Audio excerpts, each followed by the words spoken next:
Subscribe to Awaaz today. Click on the bell icon for latest national and international buzzing news.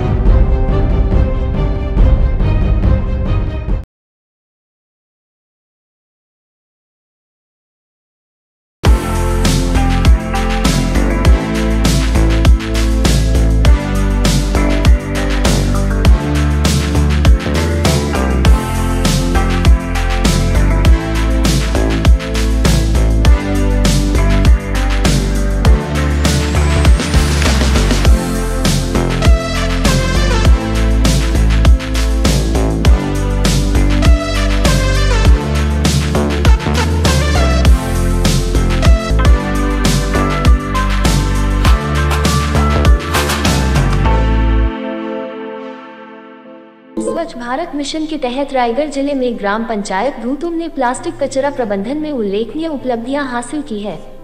पिछले 3 वर्षों से ग्राम पंचायत ने निसर्ग ऋण परियोजना प्रकल्प के माध्यम से गांव में जमा होने वाले सभी प्लास्टिक और गीले सूखे कचरे को संसाधित कर इसे ठीक से विघटित करने के कारण ग्राम पंचायत धूतुम जिले में एक नया मॉडल बनकर उभर आया है। गाँव से सभी ठोस कचरे को 2 घंटा गाड़ियों के माध्यम से परियोजना में लाया जाता है। वहाँ सफाई कर्मचारी प्लास्टिक की बोतलें, प्लास्टिक बैग और रसोई के कचरे को अलग करते हैं। उसके बाद प्लास्टिक की बोतलों और प्लास्टिक की थैलियों को मिलिंग मशीन की मदद से 20 से 25 किलो के बंडल में बनाया जाता है। तैयार किए गए संयुक्त बंडलों को रिसाइकल यूनिट को बेचा जाता है, जिससे ग्राम पंचायत को अच्छी आय होती है। रसोई के कचरे को खाद में संसाधित किया जाता है और ग्रामीणों को मुफ्त में वितरित किया जाता है। गांव में सभी कचरे के उचित निपटान के कारण गांव परिसर के साथ साथ स्कूल और आंगनबाड़ी परिसर भी स्वच्छ और सुंदर रहते हैं। नमस्कार, मेरा नाम शरद हवजी ठाकुर है। मैं धूतुम ग्राम पंचायत का उपसरपंच हूँ। मेरे साथ हमारे गांव की सरपंच रेशमा शरद ठाकुर है। मेरे साथ हमारे गांव की ग्राम पंचायत सदस्य सविता ठाकुर है और हमारे ग्राम पंचायत के ग्राम सेवक मोरे साहब है। ये उरण तालुका के रायगढ़ जिले में ग्राम पंचायत आती है। यहाँ पे हमने जीरो वेस्ट मैनेजमेंट प्रोजेक्ट लगाया है। ग्राम पंचायत ने इस प्रोजेक्ट को 3 साल से सही इस्तेमाल किया है और उसको रन किया है। यहाँ पे हम गांव से पूरा जो कचरा है वो घंटा गाड़ी से लाके यहाँ पे डंप करने के बाद वो कचरे का सेग्रीगेशन किया जाता है।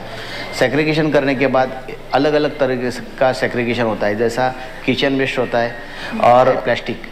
वो प्लास्टिक को एक बेलिंग मशीन के माध्यम से हमने यहाँ पे एक बेलिंग मशीन लगवा दी है। सेग्रीगेशन करने से हमारे पास जो प्लास्टिक का थैली है वो एक थैली को हम बेलिंग करते हैं। वो थैली कम से कम 50, 60, 70 केजी तक थैली बेलिंग करके उसका बंडल बनाते हैं। उसके बाद हमारे पास आती है प्लास्टिक की बोतल, जो पानी की बोतल है वो, उसको भी हम इस बेलिंग मशीन में बेल करके कम से कम एक जो बंडल है हमारा वो भी 25 से 30 केजी तक उसका बंडल बन जाता है। इस तरह जो फैलने वाला कचरा है वो हम उसको बेलिंग करके एक बंडल बना के यहाँ पे इस हमारे प्रोजेक्ट पे रखते हैं और उसको हम बाद में बंगार को या जो रिसाइकल यूनिट है उसको हम दे देते हैं, बेच देते हैं। उससे ग्राम पंचायत को हमारे इनकम भी हो जाता है और जो हमारा मेन उद्देश्य है स्वच्छ भारत मिशन का वो यहाँ पे पूरा हो जाता है। नमस्कार, मी आता आहे धूतुम गावामध्ये जिथे शून्य घन कचरा हा प्रकल्प इथे राबवण्यात आलेला आहे। आपल्याबरोबर आहेत गावाचे उपसरपंच, आपण त्यांच्याशी जाणून घेऊया की नेमकी शून्य घन कचरा म्हणजे काय। नमस्कार सर, नेमकी शून्य घन कचरा हा उपक्रम नेमका तुमच्या डोक्यात कसा आला, काय आलं आणि ह्या कचरा जो येतो ह्या कचऱ्याचं तुम्ही नेमकं काय करता प्रोजेक्ट? प्रथमतः मी आमच्या गावामध्ये आपलं स्वागत करतो। माझं नाव शरद ठाकूर, या ग्रामपंचायत उपसरपंच साहेब। शून्य घनकचरा म्हणजे असं एक आमचं प्रोजेक्ट आहे की या ठिकाणी आम्ही संपूर्ण कचऱ्याची विल्हेवाट लावतो। ज्यावेळेला ह्या प्रोजेक्टमध्ये आमचा कचरा येतो गावातला, त्यावेळेला ह्या प्रोजेक्टच्या व्यतिरिक्त तो बाहेर कुठेही फेकला जात नाही। इथंच याची संपूर्ण विल्हेवाट लावली जाते। तर प्रथमतः आम्ही आमच्या गावासंदर्भात सांगतो की आमच्या गावामध्ये 2500 एक लोकसंख्या आहे आणि जवळपास 600च्या आसपास घरं आहेत आणि या ठिकाणी आम्ही 75 कचरा कोंड्या गावामध्ये लावलेले आहेत। दररोजच्या दररोज आमचं गाव स्वच्छ होतं संपूर्ण कचराकुंड्या ज्या आहेत त्या एका घंटागाडीच्या माध्यमातून कचराकुंड्यातला जो कचरा आहे तो एका घंटागाडीच्या माध्यमातून आमच्या या प्रोजेक्टवर आणला जातो. इथं आल्यानंतर त्या कचऱ्याचं वर्गीकरण करतात आमचे कर्मचारी आणि वर्गीकरण केल्यानंतर ओल्या कचऱ्यापासून आपण इथं कंपोस्ट खत तयार करतो. तर बाकी जो प्लॅस्टिकचा विषय आहे, प्लॅस्टिक थैली आहे, त्याच्यानंतर प्लॅस्टिकची बॉटल आहे, नंतर कुरिअरचा पुठ्ठा वगैरे आहे, ह्या सर्वांचं आम्ही इथे एक बेलिंग मशीन लावलेली आहे आणि या बेलिंग मशीनच्या साहाय्यानं ते सर्व प्लॅस्टिक किंवा बॉटल आम्ही बेलिंग करतो. प्लॅस्टिकची जी थैली आहे त्याचा एक बंडल जवळपास 60 ते 70 किलोचा बंडल तयार होतो. त्याच्यानंतर प्लॅस्टिकच्या बॉटलचासुद्धा 25 ते 30 किलोचा बंडल तयार होतो. पुठ्ठा आहे त्याचासुद्धा 40-50 किलोचा बंडल तयार होतो. आणि अशा प्रकारचे हे जे बंडल आहेत हे आम्ही रिसायकल युनिटला किंवा भंगारला देतो, विकतो. त्याच्यातनं थोडाफार प्रमाणात ग्रामपंचायतीला उत्पन्न पण मिळतो. शिवाय याच्यानंतर आमच्याकडं जो शेवटचा जो वेस्ट आहे, जसा सॅनिटरी पॅड, नॅपकिन, हगीज किंवा इतर जो आहे ते आम्ही इथे एक इन्सिडर लावलेलं आहे. इन्सिडरच्या माध्यमातून डिस्पोज करतो. आम्ही रिसायकल युनिटला किंवा भंगारला देतो, विकतो. त्याच्यातनं थोडाफार प्रमाणात ग्रामपंचायतीला उत्पन्न पण मिळतो. शिवाय याच्यानंतर आमच्याकडं जो शेवटचा जो वेस्ट आहे, जसा सॅनिटरी पॅड, नॅपकिन, हगीज किंवा इतर जो आहे ते आम्ही इथे एक इन्सिडर लावलेलं आहे. इन्सिडरच्या माध्यमातून डिस्पोज करतो. इथं इन्सिडरला एसिड युनिट लावलेला आहे, ज्याच्या माध्यमातून हा जो डिस्पोज म्हणजे जाळल्यानंतर कचरा आहे त्याचा धूरसुद्धा बाहेर फेकला जात नाही. प्रदूषणविरहित असं काम केलं जातो आहे. आणि याच्यानंतरसुद्धा आमच्याकडं आणखी शेवटचा जसा कचरा आहे, जसा ऊसाचा चोथा असेल किंवा पालापाचोला इतर वगैरे आहेत, त्याचंसुद्धा आम्ही कंपोस्ट पीट लावलेले आहेत. त्या कंपोस्ट पीटमध्ये ते टाकून त्याचं 15 ते 20 दिवसामध्ये एक सायकल आहे, त्या सायकलच्या माध्यमातून त्याचंसुद्धा कंपोस्ट पीट तयार होतो. आणि हे सर्व जो कचरा आहे तो इथं शून्य केला जातो. अशा पद्धतीचा हा आमचा ग्रामपंचायत धुतुमचा निसर्गरून शून्य घनकचरा प्रकल्प आहे. याची दखल आमची जिल्हा परिषदेने घेतली असून जिल्हा परिषदेसुद्धा आम्हाला या प्रकल्पासाठी सन्मानित केलं आहे. त्याचप्रमाणे राज्य शासनानेसुद्धा पाणी व स्वच्छता जे आपले राज्य शासनाचं जे युनिट आहे त्यांनीसुद्धा इथं भेट दिलेली आहे. आणि मागील 22 ते 24 या 28 राज्यांच्या पंचायत राज आणि महाराष्ट्र सरकार यांचं पुण्या इथे चिंचवडला जे कार्यशाळा होती, या कार्यशाळेमध्ये आम्ही केलेल्या कामाचा गौरव झालेला आहे.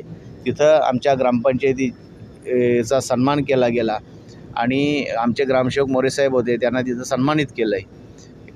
कालच्या कार्यक्रमामध्ये सुद्धा जिल्हा परिषदेचे मुख्य कार्यकारी अधिकारी डॉक्टर किरण पाटील सरांनीसुद्धा आमच्या सरपंचांना, मी सुद्धा काल कार्यक्रमाला गेलो होतो, आम्हालासुद्धा सन्मानित केलं आहे.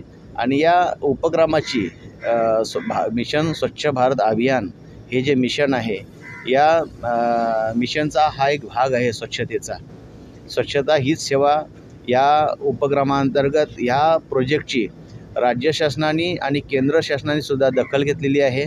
आणि उद्याच्या 2 ऑक्टोबरचा दिल्ली येथे विज्ञान भवनामध्ये कार्यक्रम आयोजित केलेला आहे. या कार्यक्रमामध्ये महाराष्ट्रातील एकमेव सरपंच रेश्मा शरद ठाकूर, आमचे ग्रामसेवक विनोद मोरे साहेब, या उपक्रमांतर्गत या प्रोजेक्टची राज्य शासनाने आणि केंद्र शासनाने सुद्धा दखल घेतलेली आहे.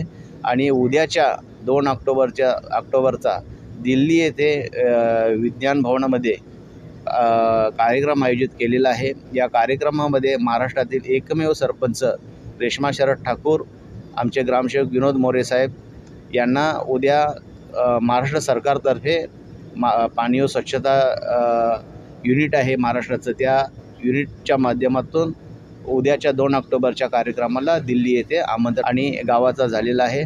याला मी या प्रोजेक्टसाठी विशेष महत्त्व देईन. ते आमचे ग्रामपंचायतीचे सर्व सदस्य आणि आमच्या ग्रामपंचायतीचे जे आमचे ग्रामस्थ आहेत त्यांना याचं श्रेय देईन, कारण त्यांनी या प्रोजेक्टला सहकार्य केले, त्यांनी या कचरा मिशन स्वच्छ भारत अभियानामध्ये खरं सहकार्य त्यांचं आहे, कारण त्यांनी आमच्या या प्रोजेक्टला किंवा ह्या मिशनला सहकार्य केलं आहे, म्हणूनच हा प्रोजेक्ट सक्सेस होऊ शकला आहे. सर, आता इतर जे ग्रामपंचायत आहेत तर त्यांना तुम्ही का आवाहन करा? आता आपल्या धुतुम गावाचा आता अवॉर्ड भेटलेला आहे, सन्मानित केलेला आहे, तर आता इतर आजूबाजूच्या आपल्या ग्रामपंचायती आहेत तर त्यांना तुम्ही कशा प्रकारे एक आवाहन कराल की काय सांगाल? या देशाचे पंतप्रधान आदरणीय नरेंद्र मोदी साहेब यांनी मिशन स्वच्छ भारत अभियान ही संकल्पना मोठ्या प्रमाणात राबवलेली आहे आणि भारताच्या प्रत्येक नागरिकांनी या मिशन स्वच्छ भारत अभियानामध्ये सामील व्हायला पाहिजे. आमच्या सभोवतालच्या गावांनीसुद्धा या प्रोजेक्टबद्दल बऱ्यापैकी माहिती घेतलेली आहे आणि बऱ्यापैकी गावांना हा प्रोजेक्ट आपल्यासुद्धा गावात व्हावा असा वाटतो आहे. परंतु काही फंड संदर्भातल्या अडचणी असतील, जागेसंदर्भातल्या अडचणी असतील, त्या अडचणी या जिल्ह्याचे शिवसाहेब असतील किंवा पंचायत समितीचे BDO साहेब असतील हे दूर करतील आणि त्यांनासुद्धा ह्या प्रोजेक्टमध्ये अशा प्रकारचे प्रोजेक्ट गावोगाव तयार होतील आणि आमच्या जे सभोवतालचे ग्रामस्थ आहेत त्यांची इच्छाशक्ती आहे अशा प्रोजेक्ट स्थापन करायची. परंतु ह्या ज्या अडचणी आहेत त्या दूर झाल्या तर नक्कीच बाजूचे गावसुद्धा अशा प्रकारचे प्रोजेक्ट तयार करतील आणि मिशन स्वच्छ भारत अभियानाला सहकार्य करतील. धुतुम ग्रामपंचायत यांनी एकदम शून्य घनकचरा हा एक उपक्रम इथं राबवला आणि तो त्यांचा यशस्वी झालेला आहे.